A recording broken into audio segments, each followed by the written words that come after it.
People sometimes say, was there ever an Adam and Eve? And of course there wasn't in the sense of Genesis, but then people will say, well, yes, but there probably was. What about African Eve? What about mitochondrial Eve? What about this woman whom we're all descended from? We get all our mitochondria, which come down through the maternal line. What about mitochondrial Eve?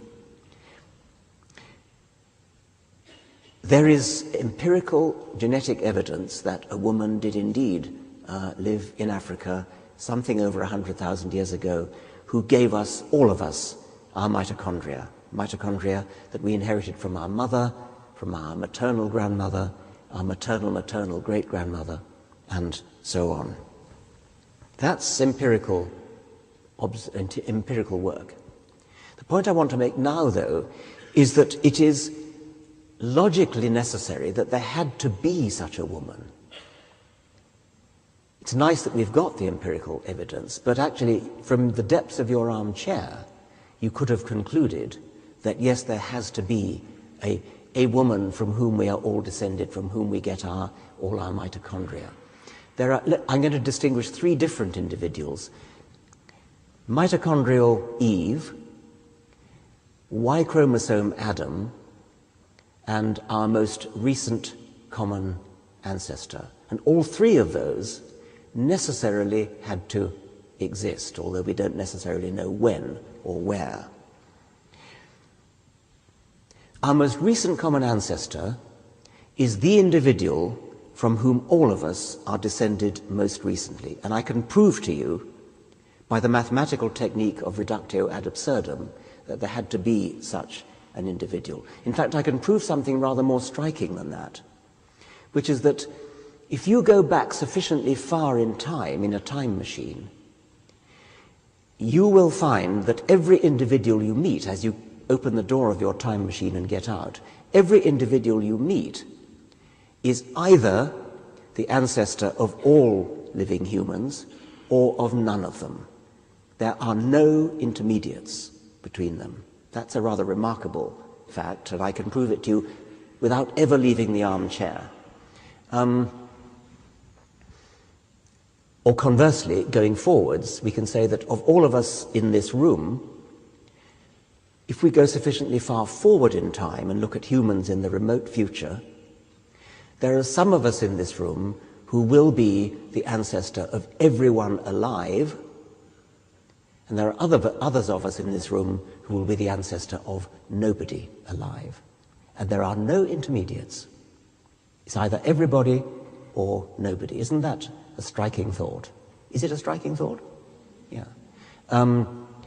Here's the proof. It's the mathematician's method of reductio ad absurdum. Suppose we go back ludicrously far. Suppose we go back to the Devonian era, where our ancestors were fish.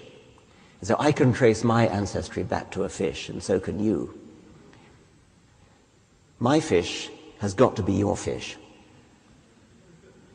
Because in order for that not to be true, the descendants of my fish and the descendants of your fish would have had to evolve in parallel through the same intermediate pathways all the way to becoming humans, chastely refraining from ever mating with each other.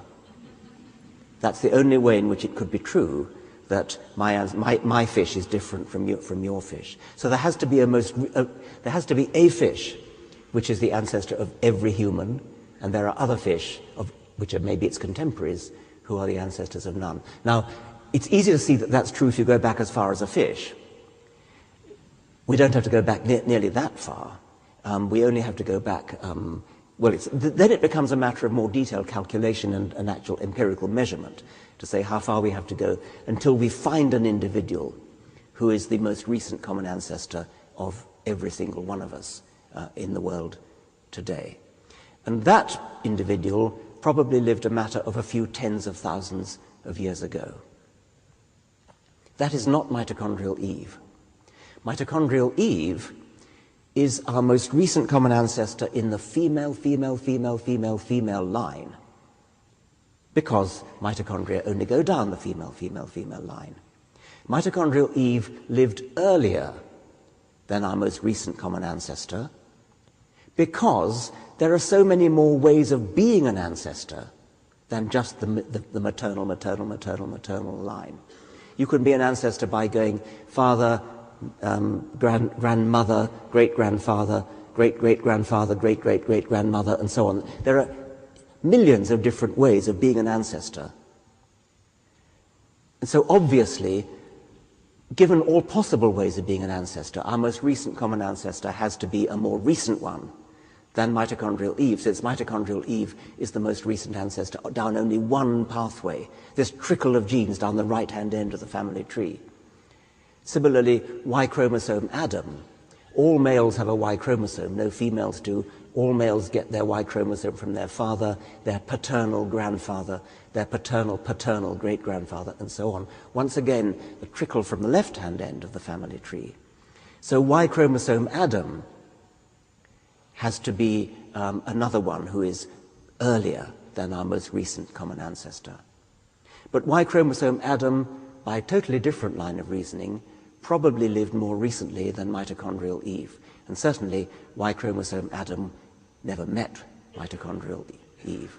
The reason I say Y chromosome Adam lived more recently is that there are more ways of having descendants if you're male. You're more likely to have lots of descendants if you're male than if you're female. And the reason for that is that a male is capable of having hundreds of descendants. And one or two males in history have. If you look at the Y chromosome of many peoples in Central Asia, they all derive from a single male who lived around about the time of Genghis Khan. Muley Ishmael the Bloodthirsty had more than 800 children.